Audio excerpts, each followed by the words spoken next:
I still have no clue who's going to the Super Bowl this season. I say this week in and week out. I don't know who's good other than New England Patriots, but y'all want to say, oh, they haven't beat anyone. Well, we have the LA Rams, who are the closest contender to going to the Super Bowl potentially, and they get popped by the Carolina Panthers. So again, I don't know who's good. I don't know who's bad. What I do know is we have our updated top 10 power rankings heading into week 14. But first, we got our question of the week, our play of the week, our player of the week, and then we will get into our top 10 teams from number 10 all the way to number 1. Starting with our question of the week. What defense reigns supreme? We have the 1985 Chicago Bears, the monsters of Midway, one of the first insane dominant defenses in the Super Bowl era. We have the 2000 Bullies of Baltimore, Ray Lewis and the boys. And last but not least, my favorite on this list, Sherman, Bam Bam Cam Chancellor, Earl Thomas, Bobby Wagner Bennett, and the boys, the 2013 Seattle Seahawks. Y'all know what my answer to this is. I'm always going to rock my Seahawks as the best defense. Legion of Boom, best defense of all time. Lock me in. If you think it's one of these defenses on this list, let me know down in the comments. If you think there's a defense not listed on this list that should be listed on this list, let me know down below. Ladies and gentlemen, our play of the week coming from the Washington Commanders, something about the NFC East, and absolute one-hand snags are ridiculous. The way Traylon Burks does this on a smothering defense of the Denver Broncos. Riley Moss, get back to the bench. You just got Moss, son. Traylon Burks with the route, with the beautiful fade ball, the reach back like Beckham and snag it on that defense of the Denver Broncos is absolute sick work. That's our play of the week, ladies and gentlemen. If you think there was another play better than that, let me know down in the comments. On to our player of the week. We have the Green Bay Packers, Jordan Love, who's doing it better right now. 234 yards, 4 touchdowns, no turnovers, 124 quarterback rating. Our player of the week goes to Jordan Love, who honestly didn't make our top 10 this week. I'm going to keep it real with y'all Packers fans because I think our top 10 is absolutely stacked. I got to see some consistency from the Green Bay Packers. But at number 10, we have Trevor Lawrence and the Jacksonville Jaguars. The Jaguars, I think, have one of the most underrated defenses this year. And if they can just get it going into the year, they had a problem. A lot of guys dropping passes, Brian Thomas dropping passes. Your best pass catcher was a rookie playing both ways. They go and solidify that pass catching offense by adding Jacoby Myers. And I think that was by far one of the best pickups by any team that could potentially make the playoffs. The Dallas Cowboys still got a chance. If they make playoffs, those are by far the best pickups. But Jacksonville Jaguars, they go get Jacoby Myers, who is one of the better pass catchers in this league. To solidify that wide receiver room, you're just getting Brian Thomas back. Your wide receiver core is getting going. Your run game is going to get going. It is going to open up a lot of stuff for the Jacksonville Jaguars. So we do have the Jags entering our top 10 at number 9. The Philadelphia Eagles. The fall from grace has to be studied. The boos are deafening in Philadelphia, ladies and gentlemen. They want Sirianni gone. They want the offensive coordinator gone. Nothing is going to fix this team going into playoffs. It's too late in the year. You're going to have to go in next year and establish a new offensive scheme. A.J. Brown's going to be gone. This team is crumbling before our eyes. A team that I thought had a chance to go to back-to-back Super Bowls because the defense is so dominant. The defense is getting battered, beat up, and worn down as the season goes on because the offense can't move the ball. The reason they're still in our top 10, I think Jalen Hurts can get it together. I think they can get Saquon Barkley going. I'm holding on to that hope. They can grasp what they had last year and get that dominant offense back, helping the defense. So as of right now, the Philadelphia Eagles hold on to our number 9 spot. At number 8, the Indianapolis Colts, another team that started off super hot this year, and we're seeing them start to fall off a little bit. I'm not going to lie, kind of reminiscent of the Minnesota Vikings last year. You got a guy in Daniel Jones who started off really good, but is he going to taper down as the run game gets stopped? as the defense starts to get scored on? Is Indiana Jones going to go out there and keep making the plays and keep getting them in scoring position and keep kicking field goals, keep scoring touchdowns? Is he going to stay healthy? This team is crumbling. They have fell out of our top 5 into our number 8 spot, and I think they could potentially keep falling. I don't know if the Indianapolis Colts will be in our top 10 by year's end, but if they are going to be, it is going to be off the back of Jonathan Taylor. It is going to be off the back of that defense stepping up, and Danny Dimes is going to have to go out here and not turn the ball over, something we keep coming back to in his career over and over again. Colts fans, I would absolutely be worried right now. At number 7, Brock Purdy and the San Francisco 49ers. Now I get it. Purdy went out there, throws 3 picks. They're winning football games. That's all you can do in the NFL is win football games. Doesn't matter how ugly it is. Doesn't matter how dominant it is.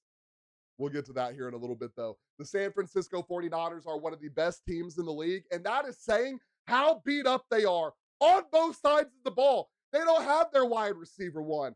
Shout out Juwan Jennings, who needs to be the real wide receiver one over there. That dude is an absolute dog. They don't have their best players on defense. Fred Warner out. Bosa out. The cornerback room is beat up. The D-line is beat up. They are out here winning football games with, when you look at what the Lions did last year, we were praising them for, they were one of the best teams in the league. We're doing this with everyone hurt. The San Francisco 49ers are doing the same thing. I do think what happened to the Lions happens to them in playoffs. It is because they are so beat up. That being said, they deserve the number 7 spot on our list. At number 6, we have the Dallas Cowboys. What Dakota Rain Prescott and this offense is doing is absolutely sick. You have 2 wide receiver ones. CeeDee Lamb's having an off night. Here's George Pickens. George Pickens having an off night. Here's CeeDee Lamb. They're both having an off night. Ferguson is an absolute menace on the gridiron. Oh, the wide receiver core's not doing good. We're just going to run the ball down your throat with our elite running back who's having a rejuvenated career from the Denver Broncos to the Dallas Cowboys. The defense is looking a lot better. It is allowing the Dallas Cowboys to have these opportunities to go out here and win football games. They're getting stops now. They're not getting torched over the top. They're not getting torched through the middle. The linebacker core is getting healthy again. You just get a young cornerback back that you drafted this year who was potentially the best cornerback in the draft but fell because of a knee injury. You're getting back pieces of the game you needed for this team to be successful, and they are looking like a successful team. Is it too late? Only time will tell. The Dallas Cowboys are the 6th best team in this league right now. At number 5, the Denver Broncos. I'm going to hate on this team week in and week out. I'm not going to lie to y'all. The defense is potentially one of the best of the year, if not one of the best of all time. I know in week 10, they were trending to have the most sacks in NFL history. The D-line has slowed down a little bit. My problem with the Denver Broncos is, which they play great second half football. That's why they're up here at number 5. They're streaking. They're winning games. 9-game win streak. Why are they not higher for me? I need to see more from Bo Nix. I need to see him put a complete game together. You see who else isn't on this list that can't put a complete game together? The Green Bay Packers. The reason the Denver Broncos are this high, that defense is so dominant, it is allowing Bo Nix to make these mistakes, not score early in games, and come back late in games. If Bo Nix and the Denver Broncos can put it together for 4 quarters, this is a Super Bowl winning team. If Bo Nix can go out there, make his reads, it's what we hated on Caleb Williams for last year is exactly what Bo Nix is doing. He's making mistakes, holding on to the ball too long. He does go down there and win the games. I will give him that. If he can put it together, I just want to see more from the offense. That's all. I just want to see more from the offense. The run game got to get going. Bo Nix has to be better. Denver Broncos at number 5. At number 4, the L.A. Rams. Now, a lot of people are going to be like, why aren't the Broncos over the Rams? The Rams just sat in our number 1 spot for probably 3 to 4 weeks. Matthew Stafford had a bad game. Of course he did. It is the Panthers. I don't know what to think about the Panthers. They can't beat the bad teams. They're going to go out here and beat the LA Rams, though. That's just the story of the Carolina Panthers this year. Matthew Stafford threw 3 interceptions, 2 interceptions, something like that. Before that, Matthew Stafford was the best quarterback in this league. Front running for MVP, might I add. Now, is Drake May going to pass? I'm going to say this right now. If the Dallas Cowboys make the Super Bowl, give Dak Prescott the MVP. I said that last year about Joe Burrow. I said if Joe Burrow makes the Super Bowl or makes the playoffs, give Joe Burrow MVP. I think if Dak makes playoffs, Dak Prescott should get MVP. He's going to have to beat out Stafford. He's going to have to make playoffs first. He's got Stafford up there with him. He's got Drake May up there with him, who I think Drake May has propelled himself into the number one spot for the MVP. But the Rams go to number 4. The defense is still good. The offense is still good. It is any given Sunday, ladies and gentlemen. The LA Rams at number 4. At number 3, the Chicago Bears. Who can say they saw this coming? You know who can say they saw this coming? Me. Documented live on YouTube. I said the Chicago Bears would be one of the most improved teams on this year. I had them winning 9. I had them winning 10, 11, something crazy like that. That sounded crazy at the time. Well, that craziness is coming to reality. By the way, Detroit Lions fans, I thought y'all were going to be okay without Ben Johnson. Y'all are on the outside looking in right now, and the Chicago Bears are absolutely dominating and decimating top 10 teams in this league. Caleb Williams is getting better as the weeks goes on. He can make plays happen. Does he need to throw the ball away a little bit more? Absolutely. He's learning to put less zip on the ball. He's learning how to get it to receivers at different levels on the field, and that is going to do nothing but propel this team. And can I say, Swift and Monungai are absolute dogs. When anyone's going to be like, who's the best running back out of this draft class, we're going to have a real conversation about Monungai coming in and what he is doing for this team. And the trade for Tooney, just everything this team, that's his name, right? I can't remember the tackle they got from the Chiefs. Everything this team has been doing is leading them to playoffs. Caleb Williams is playing good ball. The running back room is playing good ball. The wide receiver room is playing good ball. And the defense is the most slept on part of this team. Takeaway after takeaway after takeaway. And that is how you get to be successful in the playoffs. You take the ball away, you stop the other team, and you go out there and score every opportunity you get. At number 2, speaking of every opportunity you get scoring, my Seattle Seahawks. We just gave the Vikings, and I get it, it's the Vikings. It was me off the street dressing up as the quarterback. Blurring a live NFL team in this league is hard to do. Holding a live NFL team to 0 points is hard to do in this league. My Seattle Seahawks defense is absolutely legit. One of the best in the league from every level of the game, from the safeties to the corners to the linebackers to the D-line. We're getting to the quarterback. We're rushing the passer. We're covering the ball.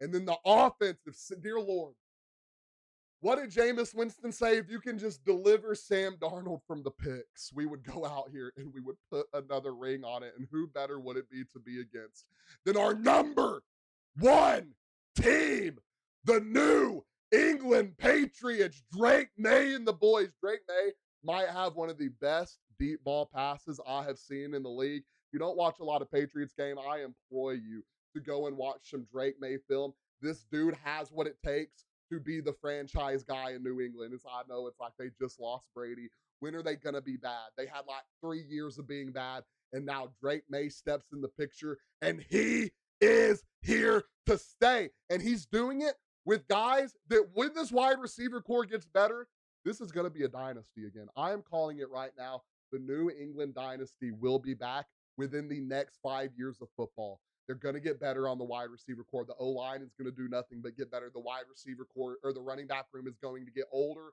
wiser, and better. The defense, older, wiser, and better. They are a super young team, and they're going to keep upgrading every point on this team. The New England Patriots are sitting at number 1 because they are absolutely, and I get it. Who have the New England Patriots played? Y'all gotta quit moving the goalposts, ladies and gentlemen. Going out here and beating NFL teams. Doesn't matter who it is. It is any given Sunday. The New England Patriots playing every aspect of football through 4 quarters every game. Give me the New England Patriots at the number 1 spot. Ladies and gentlemen, these are our top 10 teams heading into week 14 of the NFL. If you think there's someone too high, if you think there's someone too low, if there's someone that should be in, if there's someone that should be out, let me know down in the comments. Don't forget, like and follow.